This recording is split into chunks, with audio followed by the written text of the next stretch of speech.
ಅನಾಥ ರಕ್ಷಕ, ಆಪತ್ ಬಾಂಧವ, ಜೀವ ರಕ್ಷಕ, ಕಾಪಾಡು ತಂದೆ, ಕಾಪಾಡು. ಮಗು ಹೇಳು, ಏನು ನಿನ್ನ ಸಮಸ್ಯೆ? ಸ್ವಾಮಿಗಳ 108 ಕನ್ನೆ ನೋಡಿದೆ, ಒಂದು ಸಟ್ಟಾಗಲು. ನನಗೆ ಕನ್ನೆ ಸಟ್ಟಾಗೋ ಥರ ಆಶೀರ್ವಾದ ಮಾಡು, ಆಶೀರ್ವಾದ ಮಾಡು. ಏನು ಕೆಲಸ ಮಾಡ್ತೀಯ? ನಾ ರೈತನ ಮಗ ರೀ, ಹೊಲ ಮನೆ ಕೆಲಸ ಮಾಡ್ತೇನೆ. ತಗೋ ಇದನ್ನು ಹಾಕೋ.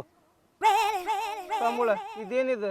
ನಿಮ್ಮ ಶಲ್ಲೆ ತೆಗೆದು ನನಗೆ ಹಾಕಾತಿರಲ್ಲ. ಮಂಗ್ಯನ ಮಗನ, ನಾನು ರೈತನ ಮಗನ. ನನಗೆ ಕನ್ಯೆ ಸಿಗ್ಲಾರ್ಕ ನಾವೇ ಈ ವೇಷ ಹಾಕೊಂಡು ಇಲ್ಲಿ ಕುಂತೇನೆ. ಬಾ ನನ್ನ ಜೊತೆ ಕುಂದ್ರು ಬಾ. ನಾ ಗುರು ಅಕ್ಕನಿ, ನೀ ಶಿಷ್ಯ ಆಗ. ನಿಲ್ಲು ಭಕ್ತ. ಎಲ್ಲಿ? ಅಲ್ಲಿ ಅಲ್ಲಿ. ಜಗದೀಶ್ವರ, ಓ ಪರಮಾತ್ಮ, ಓ ಜಗದ್ ರಕ್ಷಕ.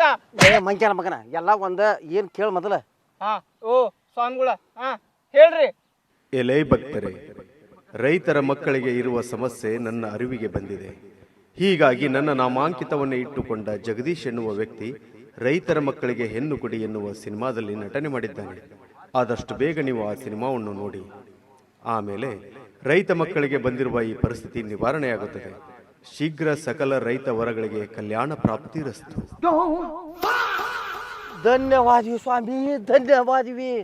ಕೇ ದೇವ್ರ ನಮಗೆ ವರ ಕೊಟ್ಬಿಟ್ಟ. ನಡಿ ಹೋಗುನು. ಆ ಜಗದೀಶ ಪಿಕ್ಚರ್ ಮಾಡ್ಯಾನಂತ. ಮತ್ ಇನ್ಯಾಕಿ ಕಾವ್ಯ ಹಂಗಿ ತೆಗೆದು ಹೋಗಿ. ಬಾ ಬಾ ಹೋಗುನು ಬಾ. ಬಾ ಮಾವ.